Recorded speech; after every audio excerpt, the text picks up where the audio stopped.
Hello दोस्तों, मैं प्रवीण कुमार आपका स्वागत करता हूं अपने GRT centre YouTube channel GRT centre पर। और जो हमारी जो श्रृंखला चली हुई है मैथमेटिक्स की, उसमें हम एक क्लास अपनी ले चुके हैं मैट्रिसेस चैप्टर 3, जो कि इम्पोर्टेंट प्रश्न की श्रृंखला चली हुई है। उसी श्रृंखला को आगे बढ़ाते हुए हमारी क्लास 2 जो मैथमेटिक्स की जो चैप्टर 3 है मैट्रिसेस आव्यूह, उसकी क्लास 2 है। और इस क्लास की जो फर्स्ट में हमने सिखाया था दो आव्यूहों का योग और दो आव्यूहों का अंतर करना। कैसे हम दो आव्यूहों का सम कर सकते हैं, कैसे दो आव्यूहों का या दो से अधिक आव्यूहों का सब्ट्रैक्शन कर सकते हैं। इसी तरीके से जैसे दो नंबर्स का आप जो अर्थमेटिक होता है, अर्थमेटिक में दो नंबर्स का सम कर सकते हैं, यानी कि दो नंबर को जोड़ सकते हैं, दो नंबर को घटा सकते हैं, दो नंबर से गुणा कर सकते हैं। इसी तरह मैथमेटिक्स में चैप्टर 3 जो मैट्रिक्स है, दो मैट्रिसेस को जोड़ सकते हैं, यानी कि दो आव्यूहों को एक साथ जोड़ सकते हैं, दो आव्यूहों को एक साथ घटा सकते हैं, दो या दो से अधिक आव्यूह को जोड़ सकते हैं, घटा सकते हैं, और दो आव्यूहों को एक साथ मल्टीप्लाई भी कर सकते हैं। मल्टीप्लाई करना डिपेंड करता है ऑर्डर पर। जब भी हमें दो मैट्रिक्स की मल्टीप्लाई करनी है तो उसके ऑर्डर का विशेष ध्यान देना है कि उसकी कोटि क्या है। कोटि मतलब जैसे सबसे पहले हम बात करते हैं कि यदि दो आव्यूह दी हुई है हमें ए तथा बी के क्रम का मतलब हमें उसका ऑर्डर दिया हुआ है, कि ऑर्डर है इसका, और क्रम से p मल्टीप्लाई q, p और q किसी भी आव्यूह के दो हमें ऑर्डर दे रखा है, और पहली आव्यूह जो है हमारी उसका ऑर्डर है p मल्टीप्लाई q, और जो दूसरी आव्यूह है उसका ऑर्डर है हमारे पास q मल्टीप्लाई r। जैसे हमारे पास जो a आव्यूह है, एक आव्यूह दी हुई है और इसका a का जो ऑर्डर दिया हुआ है p मल्टीप्लाई q, एक दूसरी मैट्रिक्स दी हुई है हमारे पास b, और इस मैट्रिक्स का जो हमें ऑर्डर दिया हुआ है, जो क्रम दिया हुआ है, वो दिया हुआ है q बाई r। अब ये p क्या होता है, q क्या होता है, q क्या होता है, r क्या होता है। सबसे पहले जो संख्या लिखी हुई है p, इसको बोलते हैं नंबर ऑफ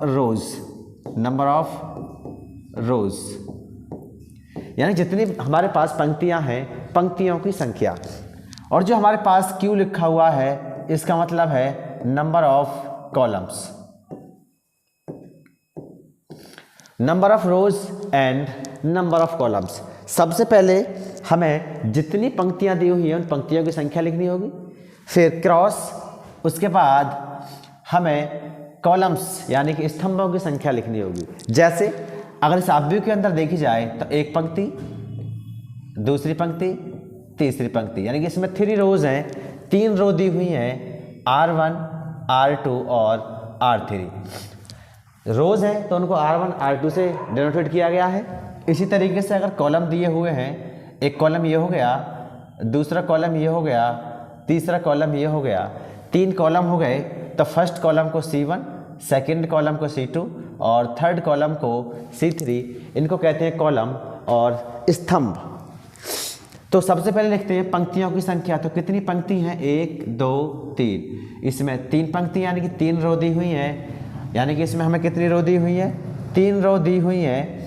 और सबसे पहले हम लिखेंगे 3 रो और 3 ही लिखेंगे कॉलम, क्योंकि इसमें 3 ही रो है और 3 ही क्या है, कॉलम्स दिए हुए हैं। तो ये हो जाएगा, इसका जो क्रम होगा, इसका जो ऑर्डर होगा, ये जो लिखा हुआ है क्रम, यही कहलाता है एक आव्यूह का क्रम को लिखते हैं ऑर्डर। कि अगर कोई भी हमारे पास आव्यूह दे रखी है तो उसका ऑर्डर क्या है। देखिए, मल्टीप्लाई करना कब संभव है और कब संभव नहीं है।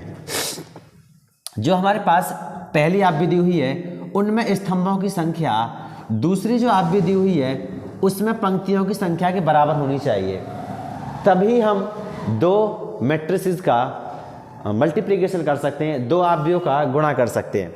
अगर ये दोनों बराबर नहीं है, पहली जो हमारे पास मैट्रिक्स है उसमें कॉलम्स की संख्या और जो दूसरी मैट्रिक्स है उसमें रोज की नंबर ऑफ रोज बराबर नहीं है फर्स्ट एलिमेंट्स के कॉलम्स के, जो इसलिए उनका क्या होगा, जो मल्टीप्लिकेशन होगा संभव नहीं होगा। जैसे यहाँ दिया हुआ है, इसका तो संभव है।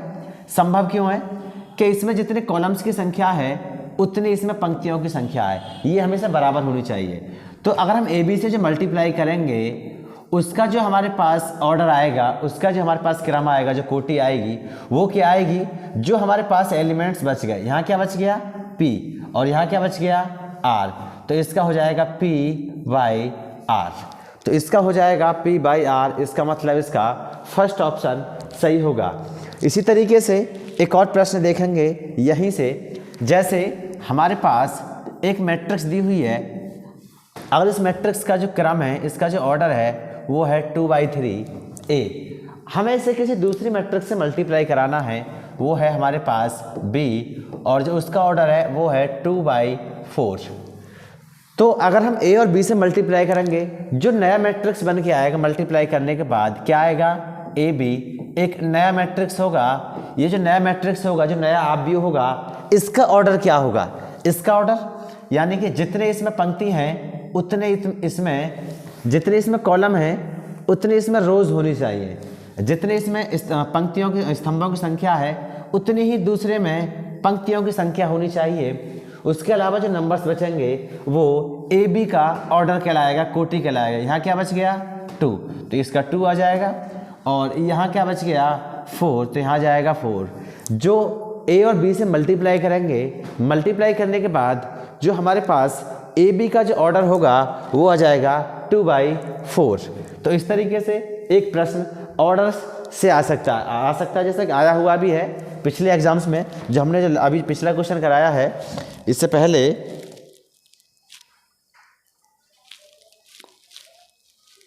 जैसा कि ये क्वेश्चन है देख पा रहे होगे, ये जो क्वेश्चन कराया है हमने ये लगातार 2 टाइम्स आया हुआ है। एक बार 2020 में, एक बार ये 2020 में आ चुका है और एक बार 2022 में 1 मार्क, यानी कि 1 नंबर का ऑब्जेक्टिव में आया हुआ है, बहुविकल्पीय प्रश्नों में आता है, तो 2 बार आ चुका है, तो संभावना है ऐसे प्रश्न आगे भी पूछे जाएंगे।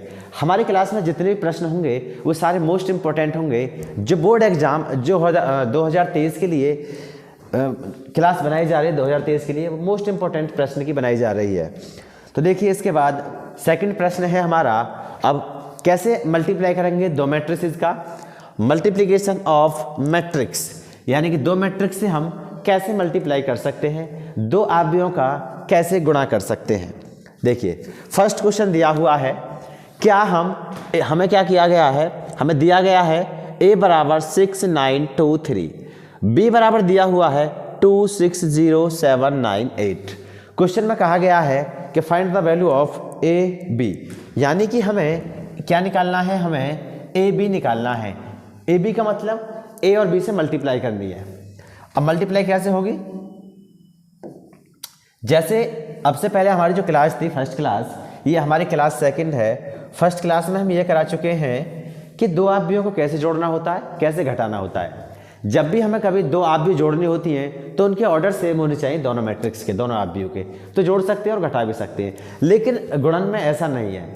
ऐसा इसलिए नहीं है कि इसमें इसका ऑर्डर लिखेंगे, इसकी कोटि लिखेंगे, कोटि क्या है, इसमें फर्स्ट रो सेकेंड रो, 2 तो इसके अंदर रो आ जाएंगी, और इसके अंदर फिर कॉलम्स कितने आएंगे, कॉलम्स की संख्या, इसके अंदर 2 तो रो हो गई, फर्स्ट सेकंड, कॉलम्स कितने हो गए, फर्स्ट सेकंड, इसके अंदर 2 ही कॉलम हो गए, 2 ही हो गए इसके अंदर रोज, और इसके अंदर क्या है कि फर्स्ट रो सेकंड रो, 2 रो हो गए इसके अंदर, और कॉलम्स कितने हो गए, first column, second column, third column, इसके अंदर 3 कॉलम हो गए। इसका मतलब ये हुआ पंक्तियों की संख्या 2 और स्तंभों की संख्या 3। इसमें पंक्तियों की संख्या 2 और स्तंभों की संख्या 2।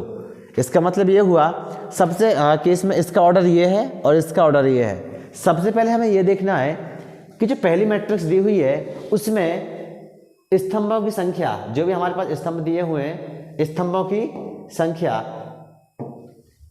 जैसे कि इसमें कितने स्तंभ, 2, दूसरी में पंक्तियों की संख्या के बराबर होना चाहिए। अगर ये दोनों बराबर हो जाते हैं तो a और b से मल्टीप्लाई करना संभव है, आराम से मल्टीप्लाई की जा सकती है। अब मल्टीप्लाई करते कैसे हैं वो देखिए जरा। अब 2 नंबर से मल्टीप्लाई कैसे करेंगे, जैसे हम लेते हैं पहले a और इसके बाद लिखेंगे b। तो a में क्या दिया हुआ है हमें 6 9 2 3, और मल्टीप्लाई करेंगे किससे, बी से, बी में क्या है 2 6 0 7 9 8। तो यहां मल्टीप्लाई करते हैं तो इसका ऑर्डर है 2y2। Oh my God,